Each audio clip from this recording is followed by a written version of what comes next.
they get turned into dark, crumbly, earthy smelling, what they call soil amendment, which is known as compost. And if you've ever had your hands in, and you will, because you will learn, you will love composting, into the dark earthy material. It smells definitely very earthy. It can be quite warm at times. It is absolutely fantastic for your plants, for your lawn, for your, for your flowers, everything else.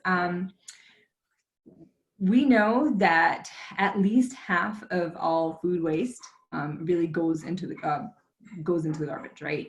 And that can be composted.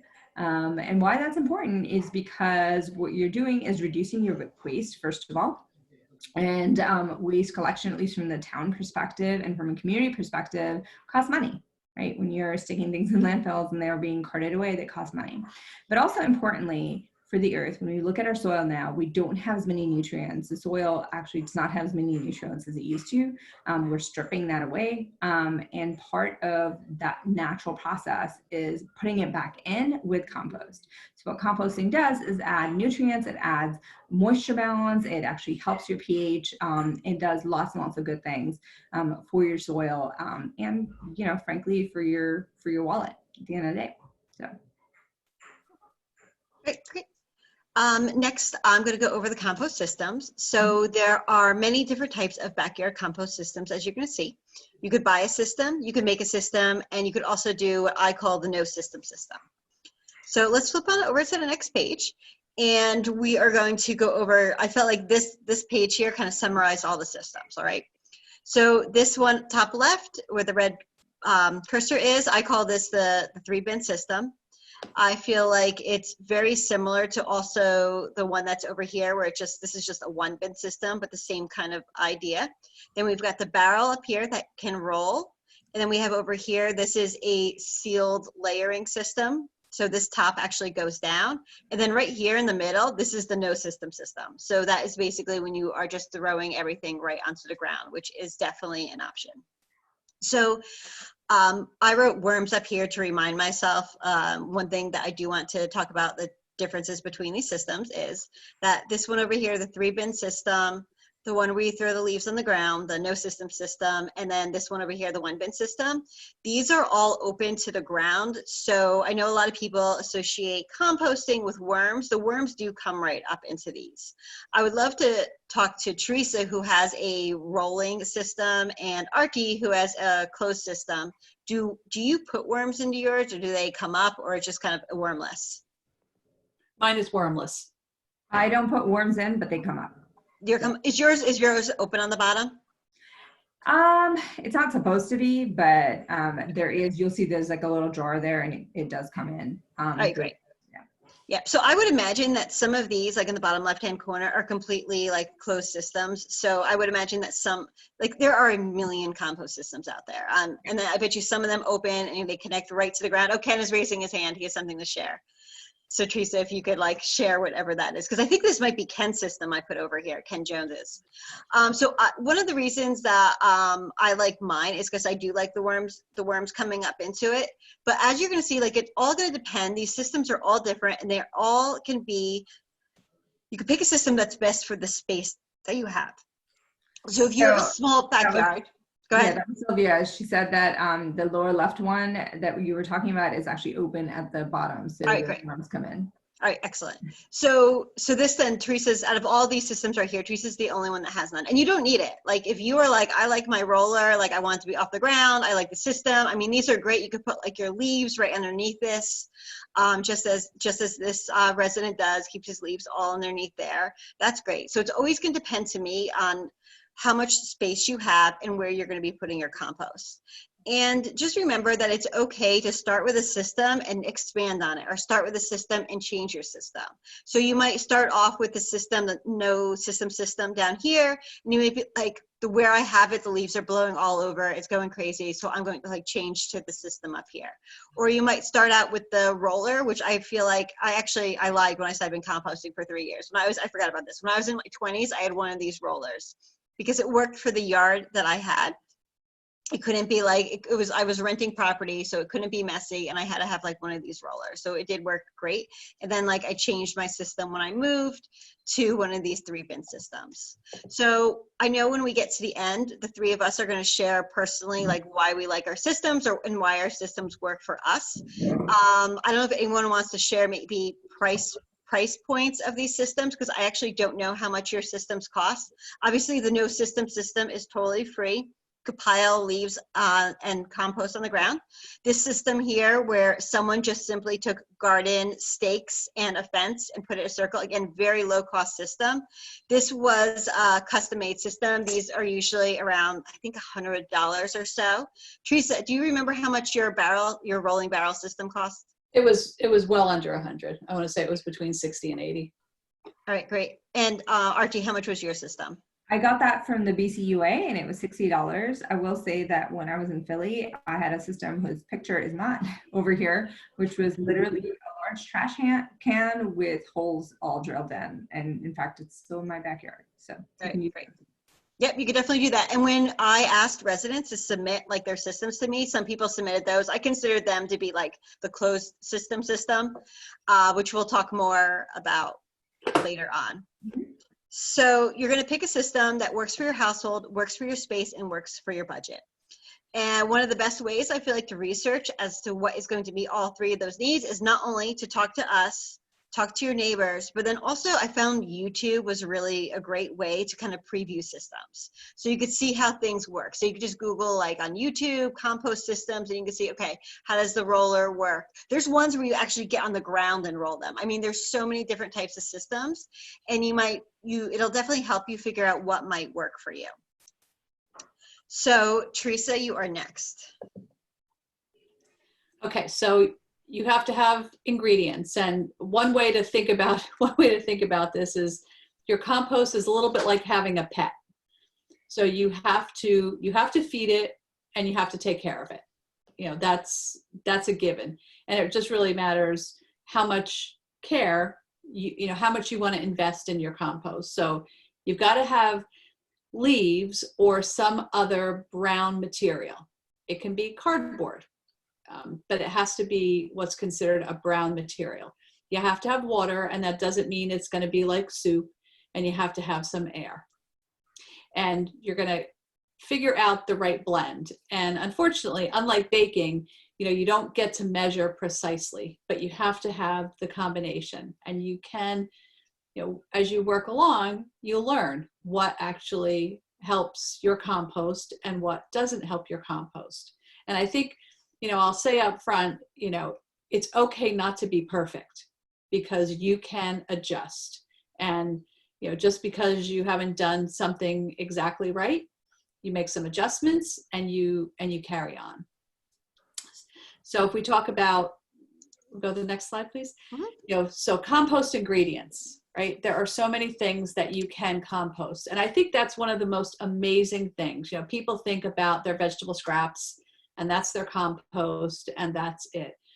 But vegetables and fruits, whether they're cooked or they're not cooked, as long as you haven't put anything on them, eggshells, nutshells, coffee grounds and tea bags. Now with the caution on coffee grounds and tea bags, I use unbleached filters. So it's just paper.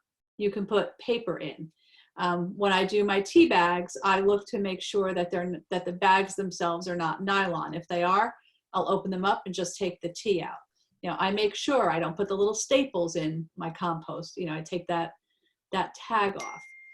But you can put pet hair in. You can put dryer lint. If you're cleaning out your spice closet and you have old spices, you can put them in. You can put in non-dairy milk. You can put all kinds of stuff into your compost. And if you use a shark vacuum and you have lint in there, you can actually take the contents of your vacuum, which are really just basically dust and hair and things like that. Now, I would not put waste from an industrial vac, because that's not what I want in my compost. But there are different schools of thought, I will say, with respect to certain kinds of fruits. So There are some people who will say, never put citrus peels in. But there are lots of people, it doesn't matter, and I've been putting citrus peels in for a long time. There are people who will say, don't put onions in. I put onions in, you know, whatever I chop up. So there are people who have different things that they will or will not put in, but generally speaking, all of this stuff can go right in your compost. And when So there's a question. Yeah. Since you were talking about this, Lisa C asks, what about beans, flour products, and baked goods? They are plant materials as well. So you could put in a dry bread. I wouldn't put anything in if it had butter on it. And it's also not recommended to put a moldy loaf of bread in. That's not recommended. But you could put, you know, bread crusts, again, as long as they're not buttered, et cetera, et cetera. I don't tend to put a lot of bread in mine. I think it gets a little odd, and especially if it's gone moldy, you wouldn't put that in. I think you could put,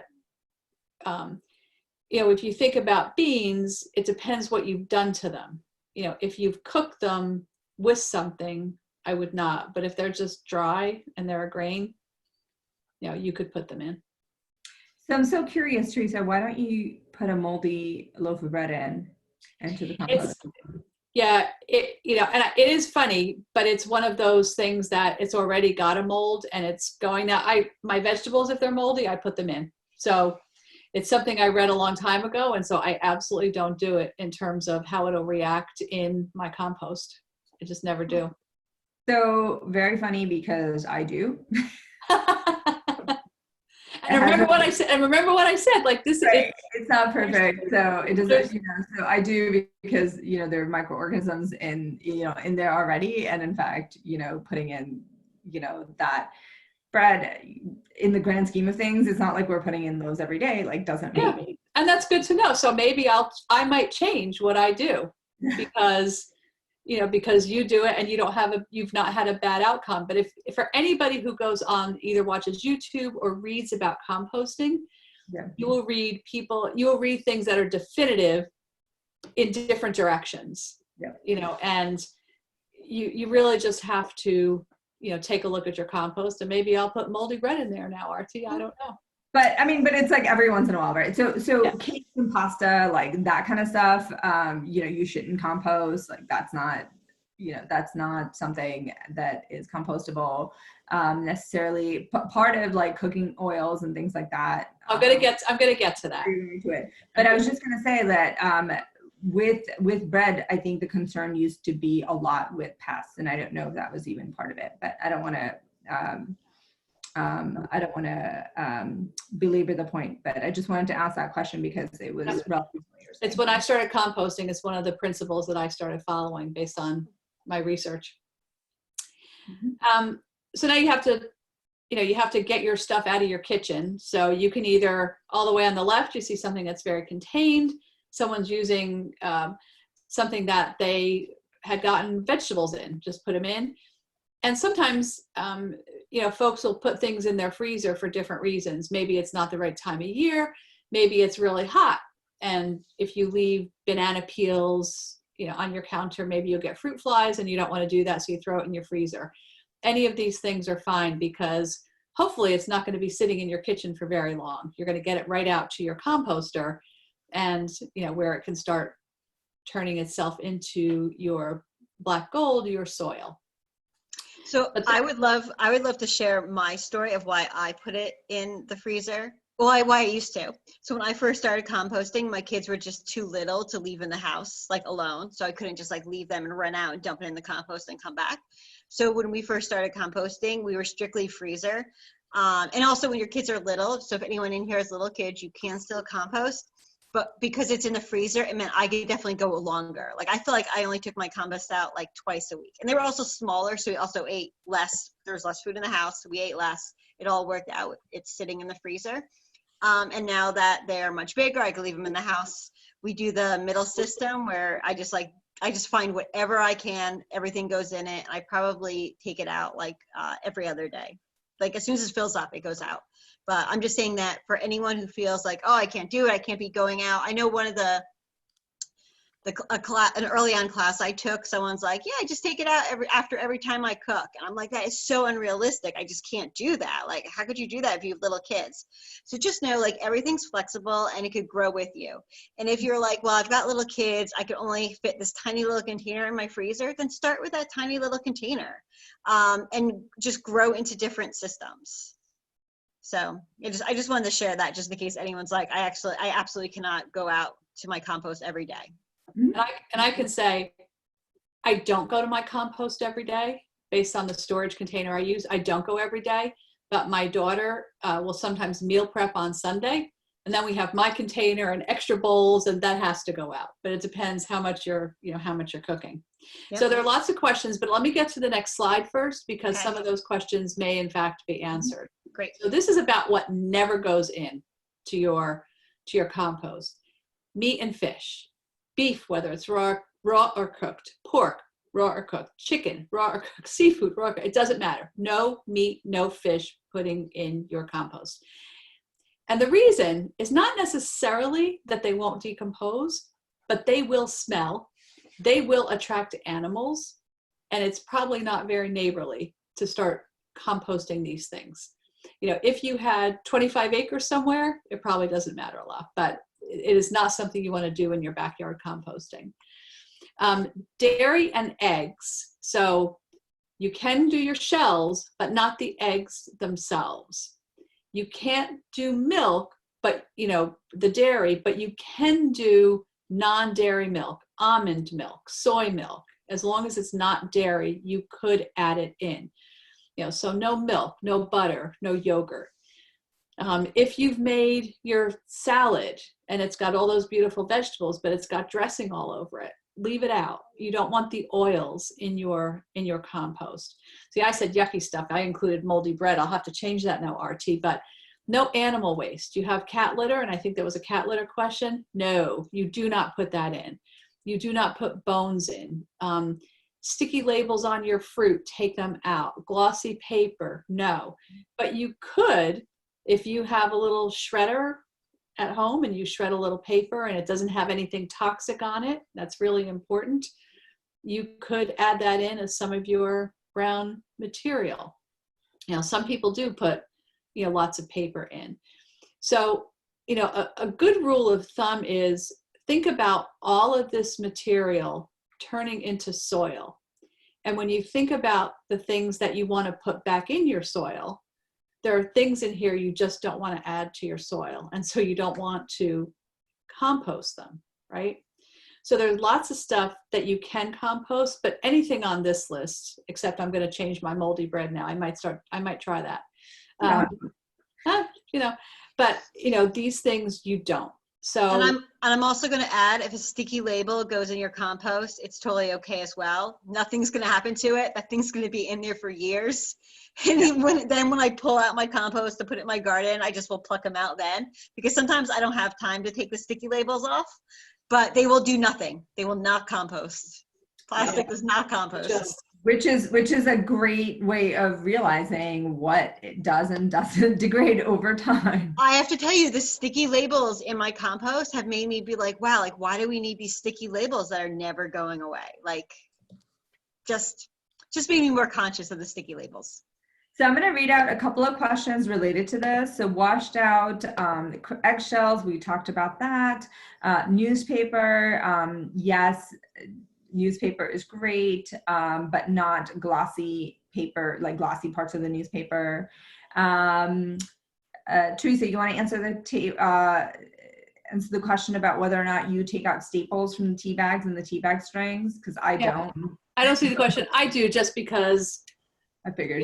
I don't want to have those little. I will never find those little tiny staples in my compost. I might find the sticky labels, but I'm never finding them. So I remove them because I know they're not going to compost, and I just take them out. It's just, I don't want to end up having those in my garden. And strings are okay. The strings are okay. If it's a string or if it's paper, it can go in. Yeah. Okay, so newspaper, we already got that. And then, so there are a lot of questions. So there's questions about if you cook vegetables in chicken broth and they're left over, do you throw that out? Do you put that in the compost? I would not. I would not either. Okay, I don't cook with chicken broth, so I don't know.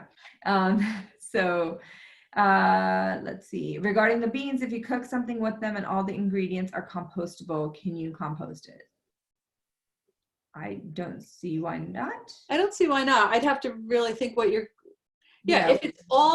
if there's nothing that's not compostable, but you've just happened to blend them together, I don't see why you couldn't. I think Yeah. it helps because you're kind of, the smaller the material is, the easier it is for it to break down. Yep. And then can you put hot chili pepper in there? Yes, I've done it plenty of times.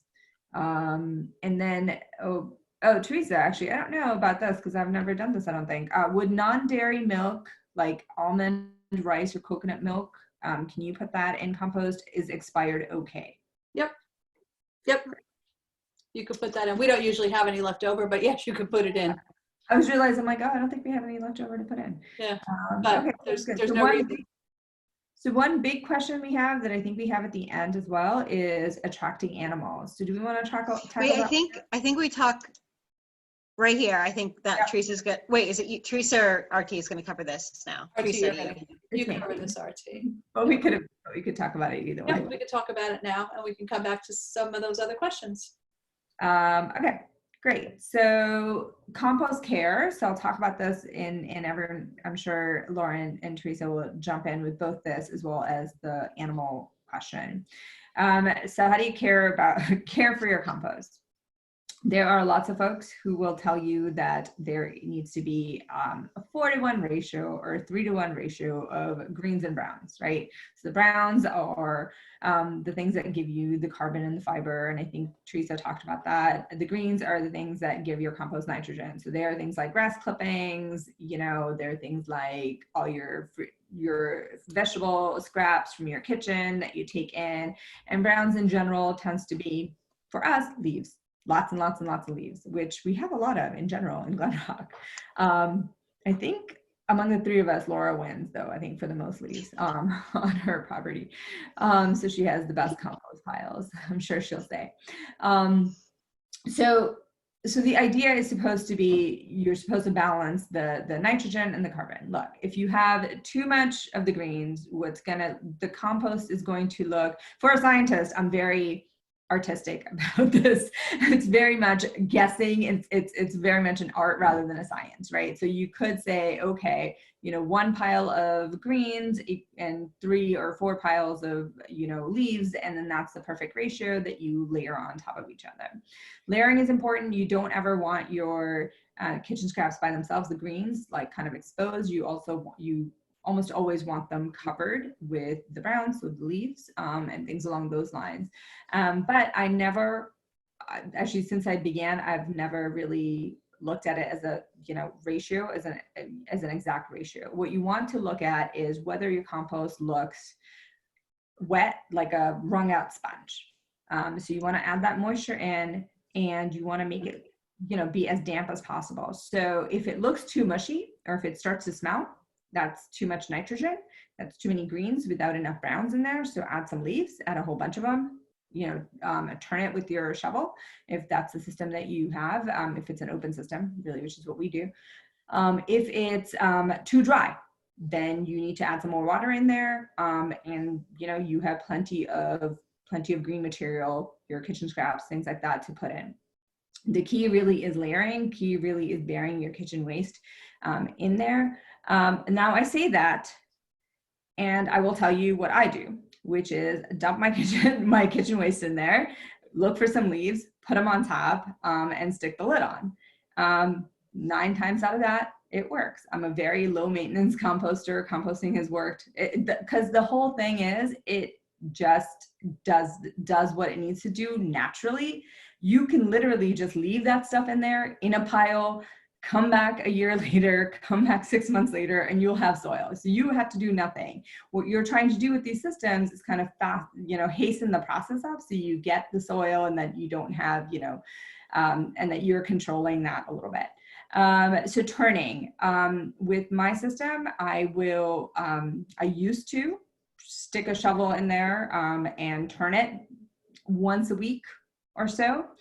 Now, maybe it'll be once every 2 weeks. There are other systems with the actual, the drum system that Laura used to have and that Teresa has that I'm sure you turn, that you can talk about, how often you turn.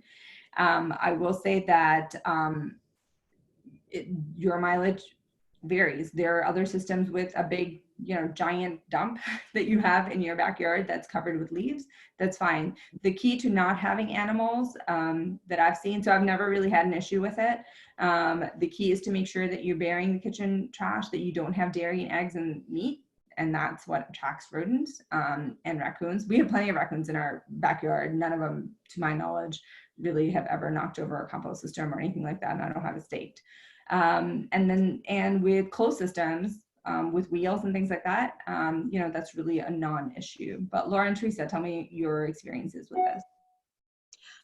So I have an open system. I'm also like you, very whatever with the compost. It's going to turn into compost. Like it's almost like you can't stop it from doing its job. So I personally never turn it. I only do layers, and then when we get later on, I'll show you like how mine works, and I just get to the bottom and there's compost at the bottom. So I never turn it. I just don't have the time or energy to turn it. I always bury my kitchen waste. I do the same way RT does. So there's like a bunch of leaves. I'll dump my kitchen waste on top, and I'll just throw more leaves on top of that. And I've never ever had any sort of animal or rodent issue. It never smells either. I don't know how it never smells. It's right by where we hang out all the time with the kids. And I think, yeah, it works. It's the one thing I was told about like compost is like, you bury like the produce and it'll be fine. So Teresa? And I have the roller system, and I did that because I started composting right before we started renovating our house. And I knew I couldn't set up the layering system because my whole yard was going to be demolished. So I have that. I also like it because for me, it's very tidy. And so I put in my kitchen waste. I go around my yard, I pick up some leaves, I shove them in, and I have a roller, and it's not a turner. And then I roll it, maybe 6 times. And so it rolls. And I will tell you, my first year, I made some really lovely sludge because I didn't use enough brown. But you learn, you look in, you're like, wow, that's not looking really great. I'll go around and I'll find some more brown because I don't have enough. And the only animal that I've ever had go near my compost is my dog, who likes to lick the juice that falls out from underneath it. And it's really disgusting, but she just thinks it's the best thing ever. But other than that, it sits there and it doesn't smell. If I were to open it and stick my head in, yes, but honestly, it's in an area where we go near, we're there. It's not like we avoid it. So 2 things. One, I wanted to make sure that leaves are not the only brown stuff that you can put in. You can put in straw or hay, you can put in sawdust, you can put in paper. Paper is technically brown. Coffee grounds are not. Coffee grounds are technically green because they give a lot of nitrogen. Just FYI, because even though they're colored brown, they're not considered brown. They're not considered brown in this instance. Right. So don't think you can put coffee grounds and your kitchen scraps and then you're done because you drink a lot of coffee or you got a whole bunch from Starbucks. That's not going to work all that well. And again, though, to reiterate, like it could literally be like we only use leaves and then the kitchen scraps and like, all the kitchen stuff, but your compost could literally be just leaves as well. Yep. Like just leaves, that's all it is, leaves. I'm never putting food in it. I'm not comfortable. I just want leaves. You could definitely start out that way. There's nothing wrong with that. And Archie said sawdust, but I just want to make sure that you, to think about that it's not from treated wood. Right. Like it could be sawdust, but it has to be from natural wood, nothing that's been treated or anything put on it. Yep. And so with that, I just want to say 2 things. One is there's a point in the chat about microplastics and dryer lint. So folks do put dryer lint in their compost. That tends to be part of the browns. And Carol points out to be careful with the dry lint because you do not want microplastics in your compost. It all depends on what your clothing is made from. Those are made of. That's a good Sure. point. Yep. Definitely little bits and pieces of cotton fabric do break down. They take a very long time. So if you're very impatient with your compost, you might find fabric in there that you can pick out and put back into your compost. I've actually done that before.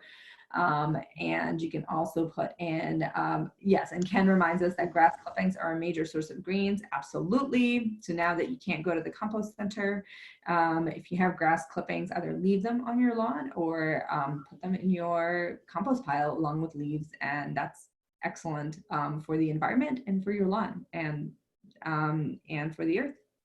Yeah. So if we want to start this one, Laura, finished product? Oh, no, yeah, sure, I'll start it. So how long does it take to bake? I'm not sure who wrote that, but it's really cute. So 4 to 12 months. And of course, there's many variables. I'm going to say that for us, I only dip into my compost once a year because we have a lot of vegetable beds. There's other ways to use your compost that we're going to talk about.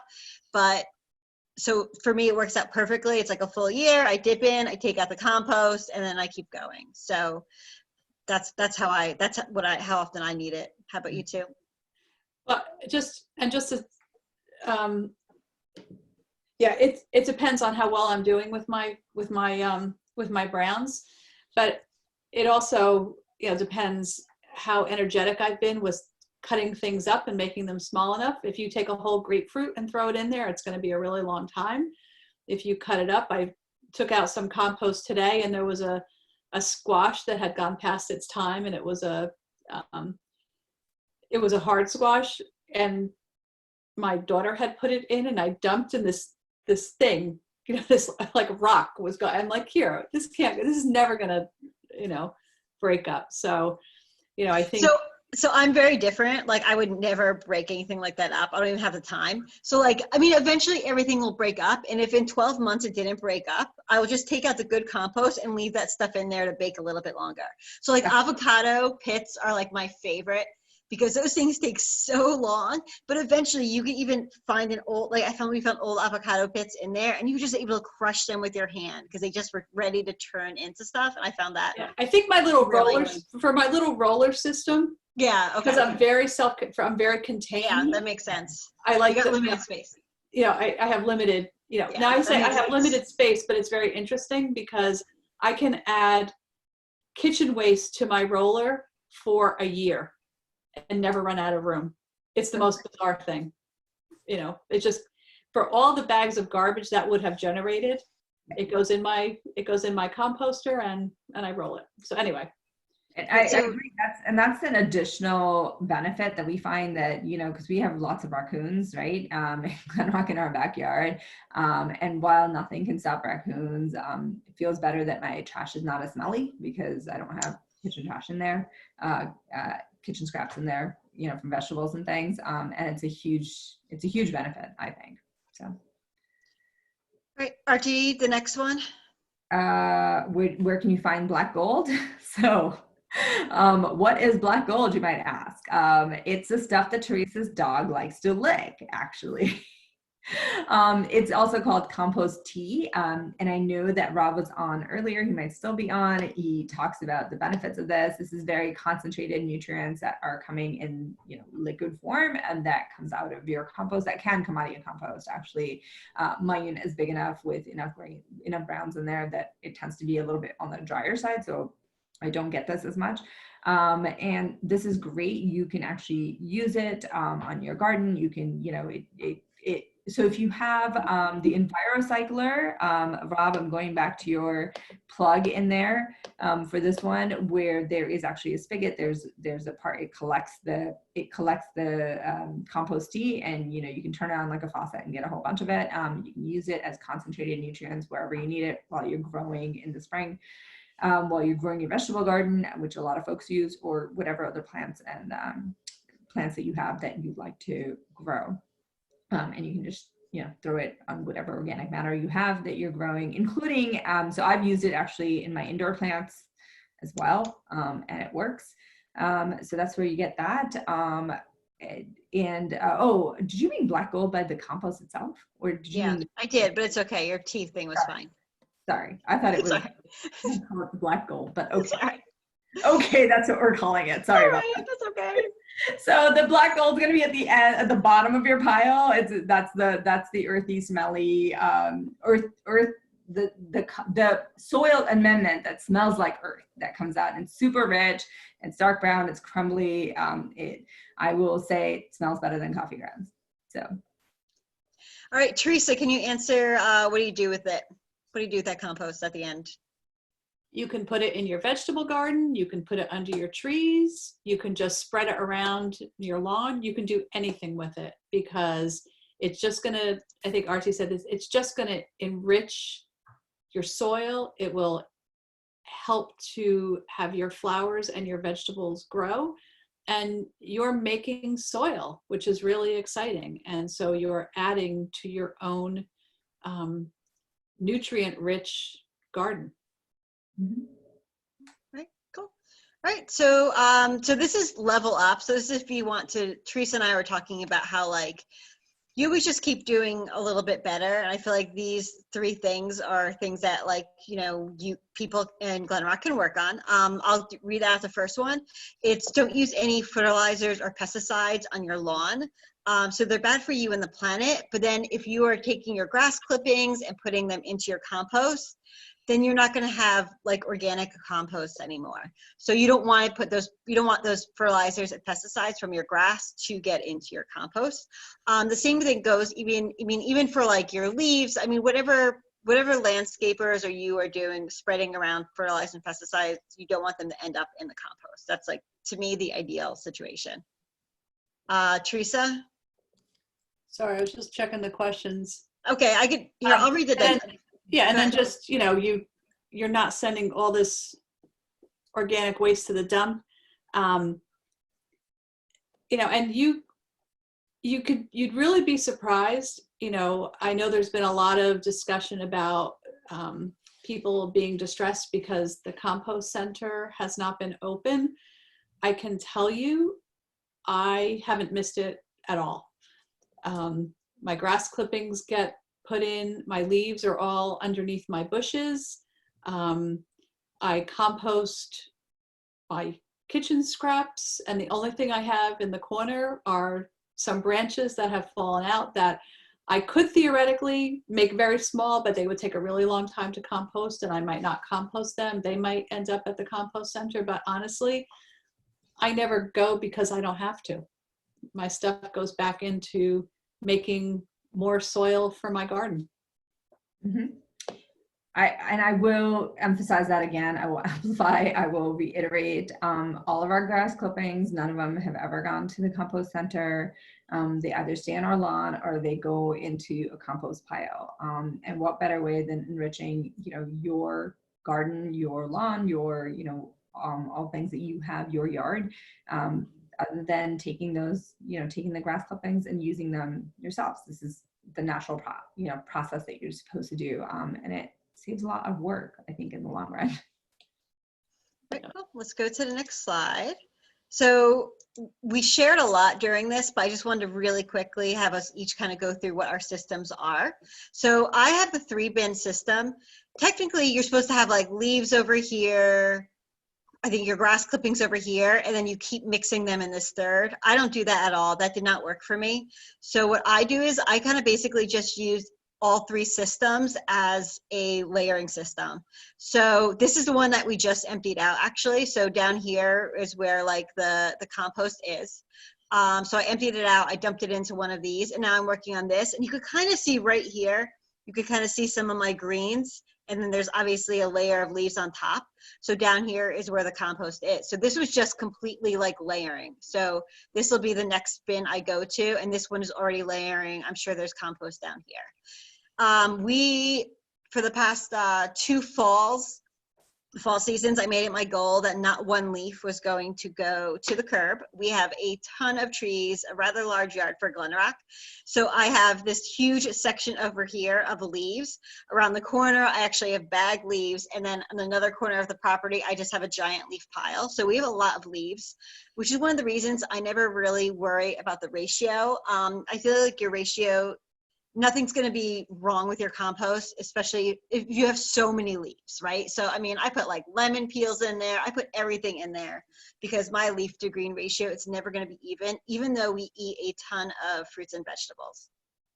And then, as I was saying before, we just have a bin. I basically keep it on the counter all the time now that the kids are little, because I could just run it out and drop it out there. I probably go out every other day. It's really just based on when it gets to the top. In the winter, a lot of people ask, like, can you compost in the winter? I compost like all winter long. I just throw it in.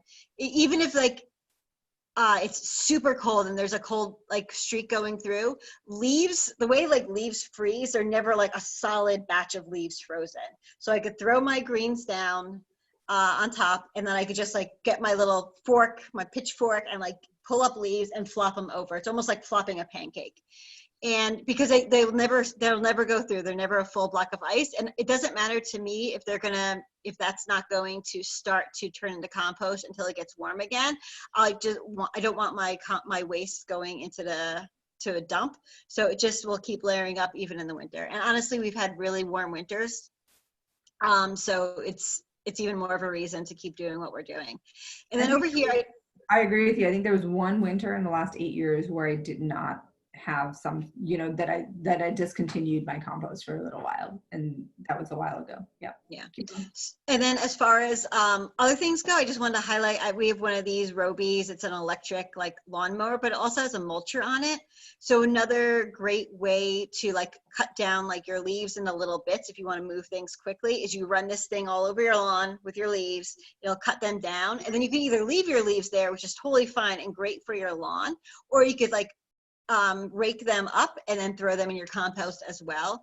Not having like giant leaves in your compost will speed up the process if that's one of your concerns, but again, totally unnecessary. So Archie, do you want to share a little bit about your personal system? Yep. So I have a repurposed ice bucket, which is what it is on the left. It used to have a lid. We use it so often. I don't know where the lid is. We don't miss it. We do take it out every morning. One of my boys has that task, and therefore my husband does it. And what we have is, I have two of those actually, compost bins, as I mentioned. One of them, I've left open here, which you can sort of see has a bunch of leaves in there, but as you can maybe see, it's a little bit on the dry side, and I kind of wanted to point that out. And it's the one that I don't do anything with. And then the other one that is closed in this picture is the one that we're currently using. It works for us. Really, I do very little with it except layer in I was using my pointer, but I can't. Layer in the leaves as well as organic matter. And then on the bottom, when you see that little drawer, if you open that drawer up, is where the compost, the black gold, comes out. And in fact, we took out a whole bunch of it earlier last weekend for it. So super easy. All right, Teresa, tell us about your system. So I keep my little compost bucket underneath my sink. Mine has a lid and it has a little filter on top because I don't want anything smelling in my kitchen. I don't want to see it. I don't want it on my counter.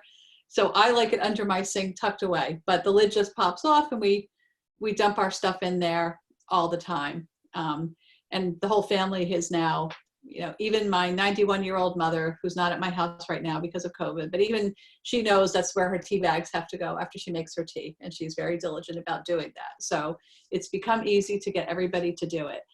So what you see are two parts of my garden because all my leaves are just around my bushes. And then I go and retrieve them as I need to, put them in my roller.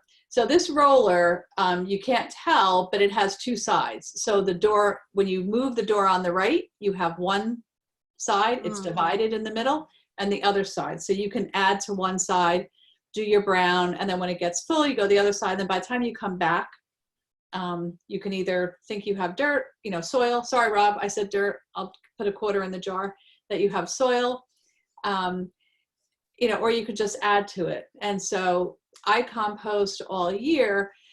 Sometimes in the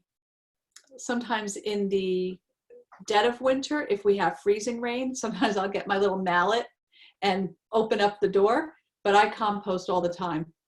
I take it out, I put it in, mallet open my thing and close it back up and turn it. I might slack off on the leaves in the winter, but I get my compost out there, and I don't care if I make a little sludge. I'll just make up for it later and add the brown to it. My first year, I really did make a whole tub of sludge, and I have a great gardener who they emptied it and just put it all in my flower beds and dug it into the ground. I also have a friend who composts, but has the habit of digging little holes in the garden and just putting in whatever she's got and just closes up the hole and composts that way. So, I'm not fussy about it in terms of, but I sort of have the neat and tidy system. This year, I did not take a single leaf off my property either. And I brought them all back into the beds. I also do raised bed vegetable gardening, and I piled the leaves on top of each of them. And the first day I did it, I'm going to say the piles were at least 3 feet high. Within a week, I went out, those piles were down to a foot, and leaves compact so quickly. So when you see those huge piles everywhere and you think, I can't possibly use all these leaves, if you just let them be, let them stay by themselves for a little while, they will be half their size, a third of their size. They just shrink. It's amazing.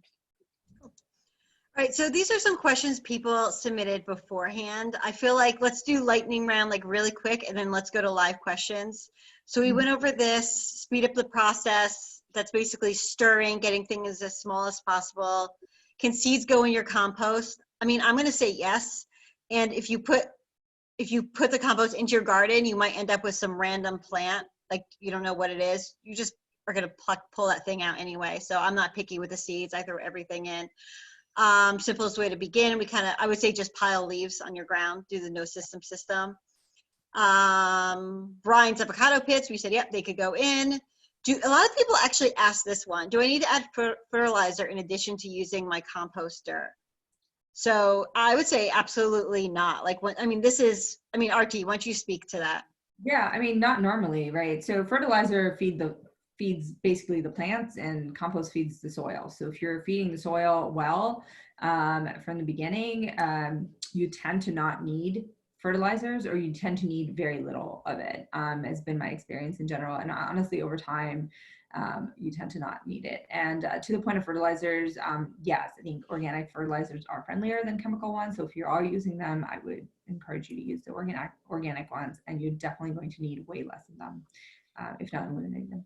So. All right, so we answered composting in the winter, the green to brown ratio. All right, here's a good one. I thought sun or shade was a good one. So it does matter. It does matter, right? Go ahead, Teresa. I don't know if it matters for your roller. It's sort of the, compost. You get compost more quickly if you have hot compost. And I don't think that means just sun though, right? So if it gets some sunlight, it doesn't, that's not hot. Hot is the right ratio, the turning, and the small bits, because as it's turning to compost, it's getting hot. Mine is tucked behind my garage. It gets some sun, but not a ton of sun. Mine is shady. The hot has to do with how many microbes you have. So you have two kinds of microbes, and as things decompose, it gets hot, and then you have the heat-loving microbes coming in and chewing things down. And so mine's in partial shade, has always been, and it's totally fine. So I would say mine is probably mostly in sun. It probably runs on the drier side. So let's say there's a big drought going on. I definitely refuse to get my hose out and put drinking water into my compost. It just means to me that compost is just it's gonna change the the black gold a little bit slower. So I'll just wait again for rain to come naturally. So mine probably does run on the drier side, especially if there's a drought, because it is in the sun. But it all still works. Like that's I feel like the best part of compost. It'll turn into what you want it to. Mm-hmm. All right. A lot of the variables just impact the speed. Yeah. Right. It's how that's fast. A great way to say it. Yep. And that's. Yeah. All right. What to do if your space is very little? There's obviously all different. You could just have like a little fenced area where you're just putting your leaves in and piling. I mean, there's so many different systems out there. My little roller is not big. No, it's all right, great. So I feel like we covered the critter concerns, the smell concerns, and how wet should it be. So Artie and Teresa, I'm going to keep this up. And just while everyone is putting their questions in, I did create a Facebook group. It's a public group, so it means everyone can see everything. It's called Glen Backyard Composting. And I created it because there's I think it's a great space to have peer-to-peer advice and to share like tidbits and secrets and all that kind of stuff. So the group can live on after this webinar is over. So I'm going to recommend everyone go and find it if you are on Facebook. And Teresa and Artie, do you see any questions that you want to get answered? It's 9 o'clock. We did start a little late, so maybe we could go for like 5 more minutes or so. Yeah, so there's a question about, actually about weeds. There are a couple of questions. Can you put weeds in the compost if they've gone to seed? Do you have a problem with weeds growing in the garden if you include them in the compost? So do either one of you want to tackle this? I mean, for me, I would not worry about it, but I think the biggest thing is that you shouldn't use your compost before it's truly ready to be used. Once it's all really turned into that black gold, that's great. If you do it too soon, you may have some things pop up that you don't want to have popping up. I would say that if you're first starting out, I wouldn't necessarily put in weeds if I was nervous about it. And it's totally okay to not do that. But Laura, you can go ahead. I throw everything in my compost, like when it comes to that, because I know that there's going to be weeds in my garden no matter what, and it's just going to get me out there tending to my garden. Mm-hmm. So I don't care. You could just take, if it's gone to seed, you could just take it and have like a separate pile where you're just throwing all of that, for instance, like behind your shed. So just throw it all like behind your shed. That's the kind of stuff that you're never going to put in your vegetable garden or around your trees or bushes. And this way you're not like bringing it to the dump or throwing it at the curb. Just throw it behind your shed. Don't put it in like your special compost that you're caring for that you are going to put in a vegetable garden. That's what I was going to say, actually, that's the attitude that we take. If there's some stuff, even like branches that are bigger than normal, we just actually have them in a pile elsewhere, and they break down too. So somebody else pointed out, Steve actually pointed out one thing that I wanted to bring to the attention, that you can use a rain barrel to capture the rain and use it in compost. Absolutely. You can definitely do that. I think Steve, that would be leveling up. I should definitely look into that. Yes. I like that. So I think that's great. There are a lot of questions. Can you leave the compost unattended? Oh yes, for 2 to 3 weeks when traveling. Absolutely. Yeah. You could leave it, you could like get it all set up, like just like pile that stuff up and leave it for like a year. Yep. You could do it. That's one of my bins. It's the one that's, I haven't done anything with for a year. Okay. There are a bunch of ones. I'm just trying to pick ones where folks have asked more than, BCO is open. Do you know any local retailers you'd recommend for a roller composter? I don't know if any one of you, Teresa, where'd you get your roller composter? I got mine on Amazon. Okay. Yeah. So hardware stores are allowed to be open, and I'm sure they have them. I don't know if you want to go into one right now. I mean, if you could just do what RT did, which is an old garbage can you have laying around, drill some holes in it. You could go into a hardware store if you're comfortable with that. I think that the one in Waldwick, that there's a small one in Waldwick, I think they're doing, like, you call online and they're doing curbside. But otherwise, yeah, you could get online as well. Yeah. What happens to an open compost during winter? We think we covered that. It probably gets frozen, but it's totally fine. Mm-hmm. There was another question, and we talked about the worms. Somebody was, so my roller composter does not have worms, and they don't get in there. It's above the ground, it's on a stand, they don't get in, but it's not a problem. Yeah, but some of them, actually, Rob wrote that there are some roller composters that do, and I will say that it's actually true. I have seen roller composters above the ground with worms in there. No idea. Yeah, if they're on the ground, I'm just saying if they're on a stand, you're not gonna. And but either way, it's not a problem. In there, do you need to water down the compost tea? I never have. I don't know if anybody else is water. I mean, you can, but I don't think you need to. Any issues with compost bin and raccoons? We already went to that. 4:1 brown to green ratio. Again, we look at it and decide if it's too dry, add more greens water. If it's too wet, add more browns. Somebody mentioned that they have a biodiverse lawn, front and back, no pesticides, no fertilizer. So I do not mow my lawn. I harvest my grass. Wow. However, my trees have roots that extend to my neighbors' properties, and they use lawn services. Are you ever concerned as to how much of those chemical lawn additives make their way into the leaves that fall on your property and eventually into the compost? I'm concerned about everyone using chemical pesticides and fertilizers on their lawn, but there's nothing you can do. So I would rather compost those leaves and see them like go to the curb. So I would still personally use them. But it is a bummer. Yeah. And then here's one that I don't know the answer to. For the organic matter that you cannot compost, oils, dairy, etc., is there another option for that besides landfill? And I'm not aware of one. Wait, you know what? No, Sylvia. I mean, Sylvia knows of an oil one. If I could find out, I'll post it to the group. You're still on? I'll post it to the group. There are these little cans that you could put your oils into send them off. Remember those cans? Yeah, but I thought they were only for motor oil, not like cooking I thought it was for cooking oil too. If I find out, I'll post it to that Facebook group. So maybe we do know the answer. And thank you, whoever it was, Alex, for posting that, because that's reminding us of something that apparently already knew. Okay. But and I guess one thing that we had talked about previously is if this is the spring, if you did a fall cleanup and you don't have leaves on your property, phone a friend, because phone a friend that doesn't use pesticides. I know you might have a neighbor that does, but phone a friend where you can get some trusted leaves and borrow some brown. You might have a neighbor or friend who will help you get started. So you don't have to wait until you have leaves to do it. You could actually take an empty garbage can, get some leaves, and start your own. So I feel like part of the Facebook group that I started is like definitely going in there and being like, hey, does anyone have any like leaves I could have this time around? Also, if you have not had a spring cleanup, like there are leaves like out in your yard. Like go to corners, go underneath like your bushes. Like I raked out so many leaves like after a few weeks ago, like after winter was over, they're out there. But if you did already have your cleanup, definitely go to neighbors. I know that I definitely have leaves. I will be happy to share.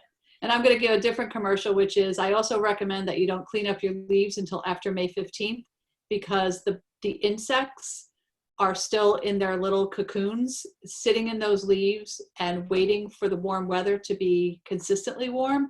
And by everybody got out in March when it was nice, and a lot of the good insects that we need are actually destroyed in that process. And so I would leave my leaves until May 15th or so. What if you rake them into a giant pile in your yard? Did I heard them? You've disturbed them. Oh. So I'm just saying, like, if you want to level up, don't do cleanup until after May 15th. It's sort of like cleanup at the time you're ready to plant your tomatoes. That's all right.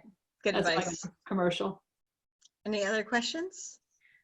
Folks have been asking about composting acorns. We already answered it. Yes, it's a yes. Newspaper working. And somebody said, good to add shredded printer paper to the pile. I'm talking about regular white paper with only black ink on it. I don't see any issues with it. I've done it. And I think it was great. So the local retailers. I think it's good. And then Scott actually just has a comment. He says, extra care should be taken with the onion grass because it takes a lot of heat to break down the bulb. I agree.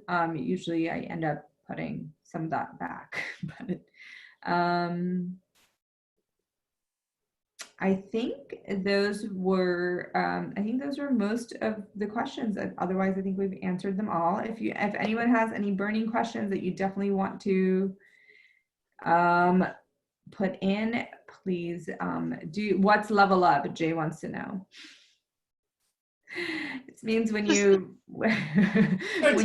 putting another foot forward in the environmental protections of the earth that we live in. So as Laura was saying, if you use pesticides, stop. If you use fertilizers, think about what you're using and if you really need to use it.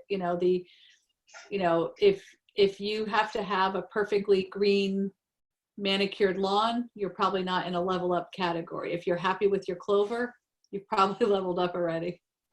There's actually one more question. Can you add charcoal to the compost? I don't know that. I don't know either. Like briquettes? Like from I don't know. I'm assuming charcoal ash.